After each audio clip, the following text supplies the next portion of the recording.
Hello and welcome to my YouTube channel जिसका नाम है ट्रू हॉरर स्टोरी टेलर। आज मैं आपके लिए लेकर आ गया हूँ फिर से एक और सच्ची हॉरर स्टोरी। तो आज मैं आपको जो कहानी सुनाने वाला हूँ ये कहानी हमारे एक फैमिली रिलेटिव लगते हैं, उनकी कहानी है। उनसे परमिशन लेकर के ही मैं आज आपको ये कहानी सुनाने वाला हूँ। उनके जो एक्चुअल नाम है जिनकी मैं कहानी सुना रहा हूँ आपको, उसका जिक्र नहीं करूँगा मैं। थोड़े दूसरा नाम है, उसको जिक्र करके मैं आपको कहानी सुनाऊँगा। तो बिना टाइम वेस्ट किए हुए कहानी को शुरू करते हैं। कहानी की शुरुआत होती है मुकेश नाम के व्यक्ति के साथ जो कि हमारे रिलेटिव हैं। तो मुकेश जो हैं ये अपने फादर से बहुत प्यार करते थे। मुकेश की फैमिली कंडीशन के बारे में अगर मैं आपको बताऊं तो ये लोग पैसे से संपन्न थे, इन पे कोई कमी नहीं थी, इनके बिजनेस भी चल रहे थे और दो चार प्रॉपर्टियां भी इनकी थी। कोई कमी नहीं थी इनके पास पैसे की। तो होता यूँ ही है, एक टाइम में इनके जो फादर होते हैं मुकेश के, ये अचानक से बीमार पड़ने लगते हैं। मुकेश काफ़ी परेशान हो जाते हैं इनकी बीमारी से। लेकिन क्या होता है, अचानक से इनके जो फादर होते हैं मुकेश के, इनकी अचानक से डेथ हो जाती है और मुकेश बहुत ज़्यादा इससे दुखी हो जाते हैं। अब जब ये एक्सपायर होते हैं तो पहली बात तो आपको ये बता दूँ, उस जो डेथ हुई थी उसमें हम भी गए थे, जो मुकेश के फादर की डेथ हुई थी। तो होता यूँ ही है, जब इनकी डेथ हुई थी तो ये बहुत दुखी हो गए थे मुकेश। अब जब इनका क्रियाक्रम पूरा हुआ इनके फादर का मुकेश के, तो मुकेश जो थे ये अकेले में बड़बड़ाने लगे थे। यानी कि ये घर के कोनों में जा कर के, या जहाँ इनके फादर को रखा था वहाँ जा कर के अपने पिताजी से जैसे बात कर रहे हो, अकेले में बड़बड़ाने लगते थे। सब लोगों ने ये सोचा कि जो मुकेश के फादर एक्सपायर हुए हैं, इनके गम में ये मुकेश जो हैं ऐसे ऐसे बातें कर रहे हैं। लेकिन एक्चुअल में क्या था, मुकेश को उनके फादर दिखाई दे रहे थे। 10-12 दिन तक इन्हें लगातार वो दिखाई देते रहे। इस कारण क्या हुआ, जो मुकेश की फादर की जो आत्मा थी, इन्हें मोक्ष नहीं मिला। क्योंकि कहीं ना कहीं जो मुकेश थे वो अपने फादर से बहुत प्यार करते थे। इस कारण वो जा नहीं पाए, जो मुकेश के फादर थे वो वैकुंठ लोग जो कहते हैं वहाँ जा नहीं पाए। तो वो यहीं रह गए धरती पे। तो क्या था, मुकेश उन्हीं को देख करके अकेले में बातचीत कर रहे थे। 10-12 दिन बीत जाते हैं, जो एक्सपायर होने के बाद के 10-12 दिन होते हैं ना किसी व्यक्ति के, वो बीत जाते हैं, लेकिन मुकेश बात करना नहीं छोड़ते। अब क्या था, धीरे धीरे लोगों ने इस चीज़ को नोटिस करना शुरू करा था कि मुकेश अकेले में किससे बात कर रहे हैं। लेकिन क्या था, जब कोई आता तो मुकेश ने धीरे धीरे ये करना शुरू कर दिया था, जैसे जो हो किसी फ़ोन पे बात कर रहे हो किसी व्यक्ति से, अचानक से फ़ोन उठा लेते थे या कहीं बात करने लगते थे किसी और से। ऐसा करने की कोशिश करते थे जैसे वो नॉर्मल हो मुकेश। असल में मुकेश उस समय नॉर्मल नहीं थे। तो होता क्या था, मुकेश की तरफ से अगर आपको मैं बताऊं तो वो क्या कर रहे थे, ये अपने पिताजी से नॉर्मल बात कर रहे थे पिताजी के मरने के बाद भी। अब मुकेश ने एक दिन अपने पिताजी से ऐसे ही जिक्र करा कि पिताजी, जब वो जो केवल मुकेश को देख रहे थे उनसे, कि पिताजी आप जो हो, ये आप मुझे कभी छोड़ के तो नहीं चले जाओगे? ऐसा तो नहीं है कि मैं आपके बगैर रहना पड़ जाए मुझे और आप मेरे साथ हमेशा रहना, जाना मत ही मुझे छोड़ के। अब मैं मुकेश के फादर की तरफ से आपको बताता हूँ। वो मुकेश से हाँ और सही कह देते थे कि मैं नहीं जाऊँगा और मैं तेरे तू ही छोड़ के कभी नहीं जाऊँगा, ये सब कह देते थे। लेकिन अब मैं उनकी फादर की तरफ से अगर आपको बताऊँ, तो जो बाद में पता चला था हमें कि जो आत्माएं होती हैं ये क्या होती हैं, मरने के बाद ये किसी से कोई संबंध नहीं रखती।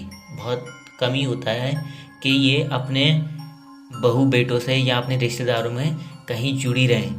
लेकिन जो मैक्सिमम आत्माएं होती हैं ये अपना भूल जाती हैं, जिस जो जन्म होता है इनका उसे भूल जाती हैं। और जब इनकी उत्पन्न हुई होती हैं ये आत्माएं, उस जन्म को याद रखती हैं, अपने पहले जन्म को याद रखती हैं, जो जिसमें मरी होती हैं उसे भूल जाती हैं। तो ऐसा ही हुआ था मुकेश के फादर के साथ। अब क्या था, एक दिन मुकेश के फादर मुकेश से जिक्र करते हैं अकेले में, जब मुकेश को कोई नहीं देख रहा होता है। ये कहते हैं कि मुकेश, एक तो मेरी बात सुनो, कभी तुम अपने घर में ये मत पता लगने देना कि तुम मुझसे बातें करते हो रात के टाइम में या छुप छुप के मुझसे बातें करते हो। कभी उन्हें यह अंदाज़ा मत लगने देना कि तुम मुझे देख पा रहे हो। तो मुकेश कहता है ठीक है।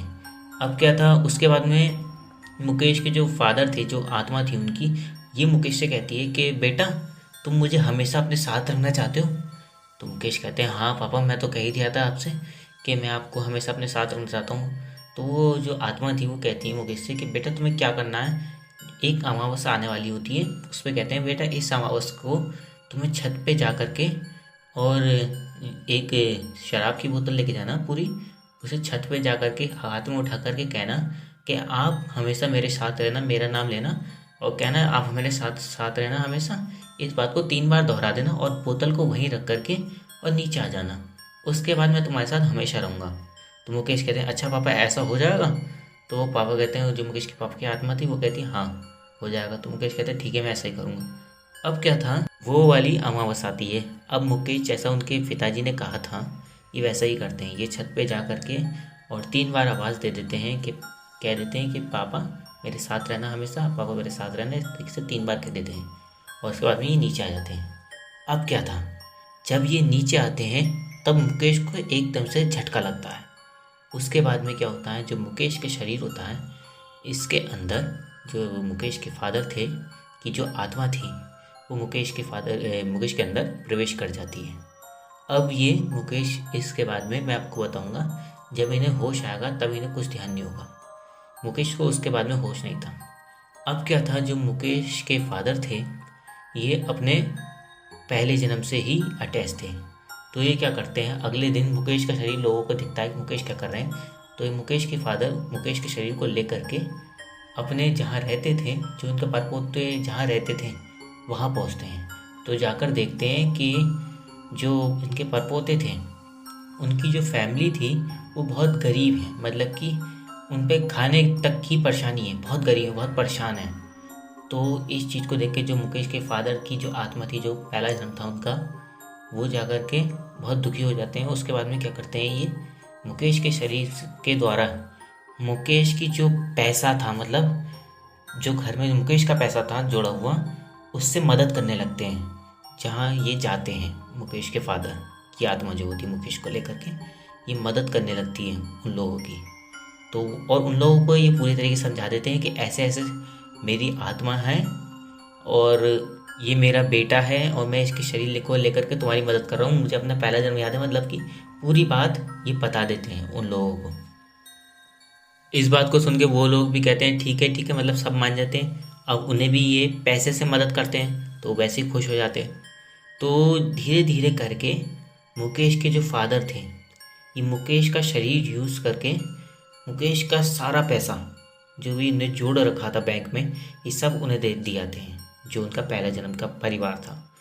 और जो बिजनेस था मुकेश का बड़ा, मैं आपको बताया था ना पैसे का जो बहुत बड़ा बिजनेस था, इसे भी उनके नाम कर जाते हैं, मतलब प्रॉपर्टी वगैरह करके धीरे धीरे करके सब उन्हीं के नाम कर जाते हैं। और उसके बाद में क्या करते हैं, एक दिन मुकेश घर में आते हैं, मुकेश को लेकर घर में आते हैं ये मुकेश के फादर, और इसके शरीर को छोड़ करके मुकेश को और चले जाते हैं, यानी कि इनकी आत्मा मुक्त हो जाती है अपना पूरा काम करके।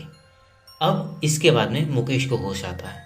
अब मैं आपको पूरी बात बता दूं कि जब मुकेश को होश आता है तो इन्हें याद होता है कि जब मैं छत से नीचे आया था। एक बात और बता दूं मैं, इस बीच में 6-7 महीने बीत चुके थे। मुकेश को होश नहीं था उस दिन के बाद से। मुकेश को 6-7 महीने पुरानी डेट याद थी और इन्हें अजीब लग रहा था कि पापा अब तो दिख नहीं रहे, मुझसे कह रहे थे कि अब मैं तुझे हमेशा दिखूंगा। और ये जब होश में आते हैं मुकेश तो पूरे घर में अपने पापा को ढूंढने लगते हैं कि कहीं दिख जाए, कहीं दिख जाए, तो दिखते ही नहीं है। अब क्या होता है, धीरे धीरे करके एक दिन बीत जाता है। अगले दिन जो मुकेश होते हैं अब अपने शरीर में होते हैं, ये क्या करते हैं, अपने जहाँ इनका बिजनेस था वहाँ जाते हैं। तो वहाँ जा कर के देखते हैं ये कि कोई और ही काम कर रहा है वहाँ पे। तो वहाँ जाके पता करते हैं, अरे तुम कौन हो, ये सब पूछताछ करते हैं। तो वो लोग कहते हैं जिनको मुकेश के पापा ने नाम कर दिया था बिजनेस, तो लोग कहते हैं कि तुम कौन हो और ये बिज़नेस हमारा हो, तुम यहाँ क्या कर रहे हो, इस तरीके से कहते हैं। तो मुकेश कहता है कि भैया ये तो मेरा बिज़नेस हो, तुम यहाँ क्या कर रहे हो। तो वो कहते हैं, वो लोग जिनके नाम उन्होंने करा था, वो लोग कहते हैं, बोले क्या कहते हैं, तुमने हमें ये बिज़नेस बेच दिया है, ये काम बेच दिया है तुमने ये जगह, और हमारा काम है ये, तुम्हें इससे क्या मतलब।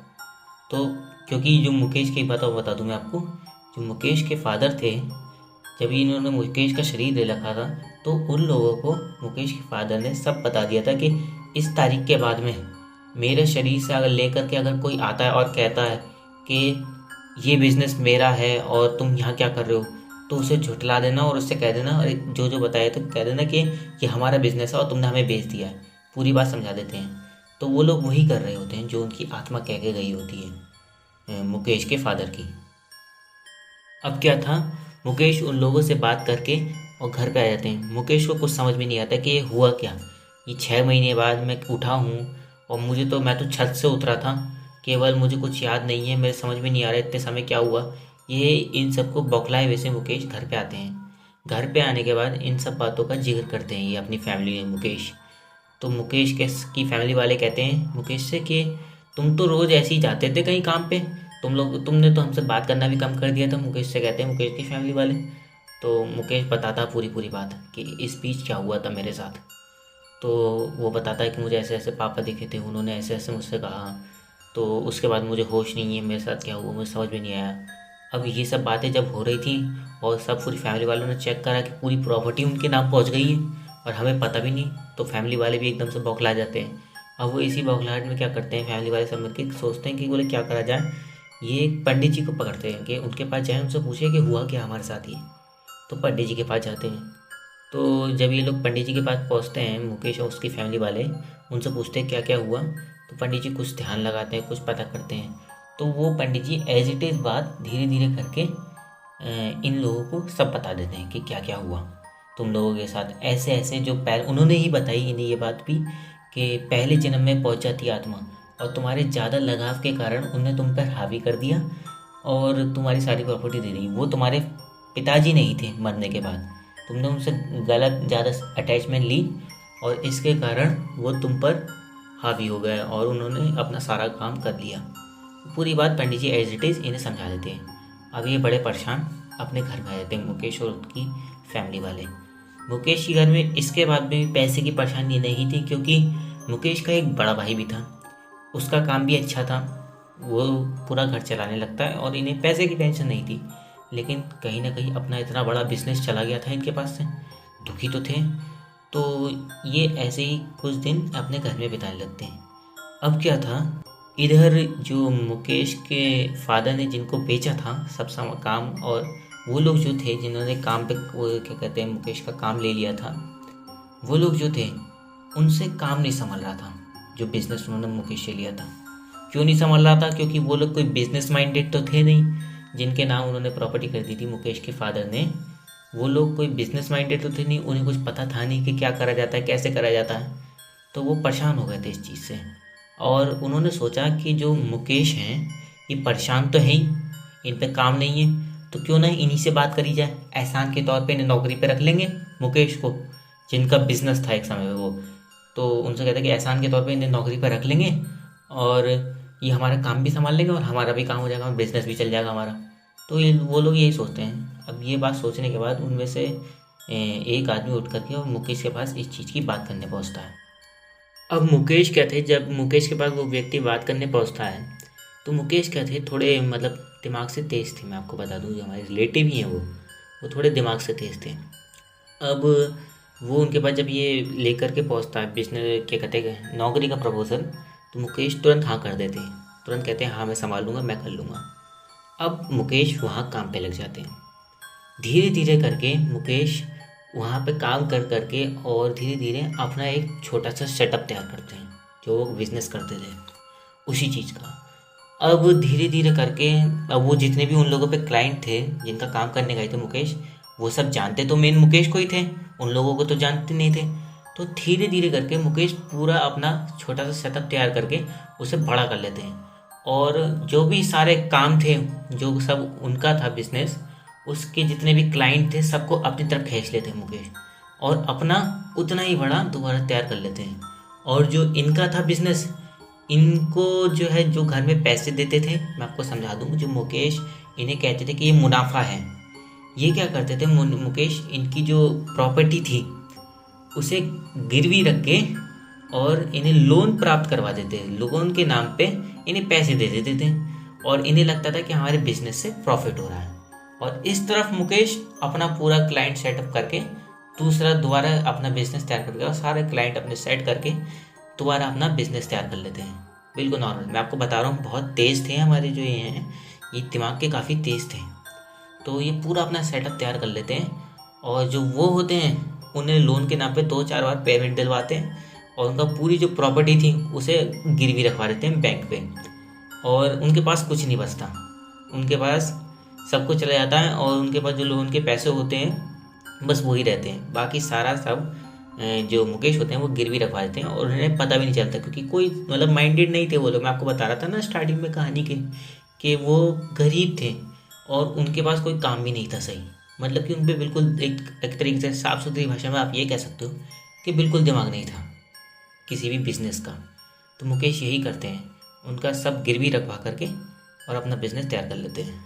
अब एक दिन जब वो सारे लोग अपनी बिज़नेस देखने के लिए, पूरी जो उनकी फ़र्म थी एक तरीके से कह लो आप, उसमें आते हैं, फैक्ट कुछ भी कह लो आप, फ़र्म कह लो या कुछ भी कह लो, वहाँ पहुँचते हैं तो मुकेश कहते हैं कि यहाँ क्यों आए हो? तो वो लोग कहते हैं कि भाई हमारा बिज़नेस देखने आए हो, और तुम कौन होते हमसे कहने वाले कि यहाँ क्यों आए हो? तो मुकेश कहते हैं ऐसा है, तुम्हारा अब ये कोई बिज़नेस नहीं रहा है। और पूरी बात मुकेश उनको समझा देते हैं और कह देते हैं कि भाई जो तुमने करा था, तुम चाहते तो जो तुम्हारे आए थे मेरे शरीर में ही आए थे उनसे मना भी कर सकते थे, लेकिन तुमने नहीं करा। तुमने जितना ले सके और ले लिया उनसे, और अभी भी तुम अपने पहले से बेहतर स्थिति में ही हो, और यहाँ से इस बात में निकल जाओ क्योंकि गलती तुम्हारी थी। तुम यहाँ से निकल जाओ ना, तुम मेरी बात को, मैंने ऐसे सेटअप बनाया, तुम मेरी बात को प्रूफ भी नहीं कर सकते किसी जगह पे। और पूरी बात समझा देते हैं मुकेश उन्हें। अब उन्हें वो ऐसी जो भी उन पर था, अब उन्हें कोई फ़र्क तो पड़ता नहीं, क्योंकि वैसे ही वो गरीब थे, इस चीज़ों का फ़र्क तो पड़ता नहीं। वो लोग वापस चले जाते हैं और मुकेश का बिज़नेस इधर सही हो जाता है। मुकेश जैसे थे वैसे ही हो जाते हैं। अब इस कहानी पर मैं आपसे एक बात कहना चाहूँगा कि लोग क्या करते हैं, बहुत से मरने के बाद भी बड़ा लगाव होता है लोगों को अपने घर वालों से, या बड़ी कोशिश करते हैं कि किसी तरीके से वो मिल जाएं, दोबारा मिल जाए हमें। तो कृपया करके आप ऐसा ना करें। जो मर गया है आपको उससे नाता तुरंत तोड़ देना चाहिए जब वो मर जाए। क्योंकि देखो आप हमारे, अगर उसमें भी देखोगे आप, अपने पूजा पाठ में भी देखोगे, तो जब कोई व्यक्ति को अगर हम जला के भी आते हैं तो एक रस्म होती है नीम की। लोग जब उसे जला कर आते हैं उसके बाद में नीम चापते हैं, नीम के पत्ते।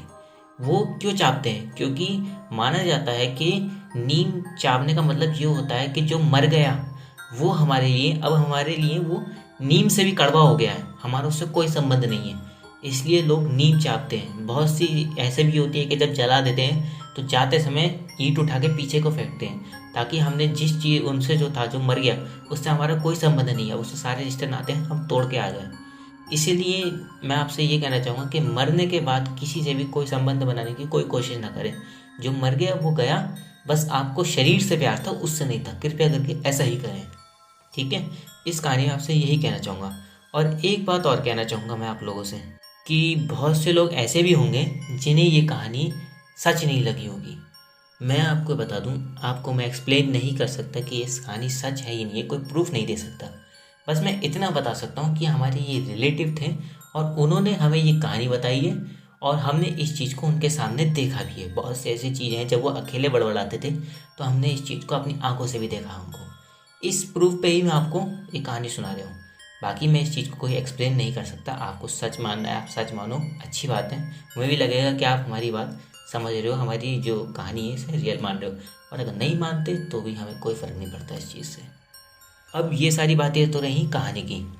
अब मैं अपने चैनल के विषय में एक बात आपको बताना चाहूँगा कि मैं आगे चल के अपने चैनल पर फेस कैम वीडियो डालना शुरू करूँगा, क्योंकि मैंने देखा बहुत से यूट्यूबर्स जो हैं वो फेस कैम वीडियो डाल रहे हैं, और उनकी जो कहानी है वो ज़्यादा अच्छे तरीके से लोग समझ पाते हैं।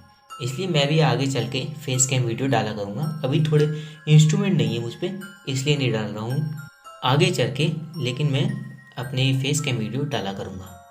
और एक बात और बता दूँगा आपको चैनल के विषय में ही, कि जो मेरा चैनल है इस पर मैं शॉर्ट्स में हॉरर फैक्ट भी अपलोड करता हूँ। तो आप चाहें तो जा करके मेरे हॉरर फैक्ट्स भी सुन सकते हैं। आपको ज़रूर बहुत मज़ा आएगा उन्हें भी सुनने में। और अगर वो भी पसंद आए तो उसे लाइक करना और कमेंट्स करना उसमें, अगर आपको कुछ बताने का मन है मुझे तो। और ये भी स्टोरी जो आज मैं आपको मैंने सुनाई है, अगर आपको अच्छी लगे तो लाइक, शेयर, कमेंट करना और हमारे चैनल को सब्सक्राइब करना और हमें सपोर्ट करना। और बस इतनी ही बातें आपसे कहनी थी। अगर आपको वीडियो अच्छी लगी हो तो लाइक करना। धन्यवाद।